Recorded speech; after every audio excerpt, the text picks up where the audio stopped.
এই মহিলাকে চিনে রাখুন। ভারতের হয়ে ইতিহাস গড়লেন এই নারী। 48 বছরে এই প্রথমবার ভারতের হয়ে জিতলেন 48তম মিসেস ইউনিভার্স 2025। এই আসরে মুকুট জয়ের মাধ্যমে 48 বছর পর ইতিহাসের পাতায় নাম লেখালেন এই ভারতীয় নারী সেরি সিং। ফিলিপিনের ম্যানিলার ওকাডায় অনুষ্ঠিত এবছরের মিসেস ইউনিভার্স প্রতিযোগিতায় 120 জনেরও বেশি মহিলার সঙ্গে প্রতিদ্বন্দ্বিতা করে জয়ী হয়েছেন তিনি। সেরি সিং 9 বছর ধরে বিবাহিত এবং তার একটা সন্তানও রয়েছে।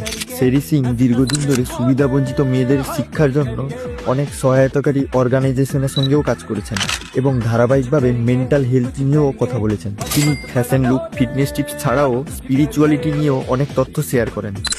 তিনি একজন ফর্মার ন্যাশনাল বাস্কেটবল প্লেয়ার এবং ফিটনেস ইনফ্লুয়েন্সার। সেরি সিং ফ্যাশনে মাস্টার্স করেছেন।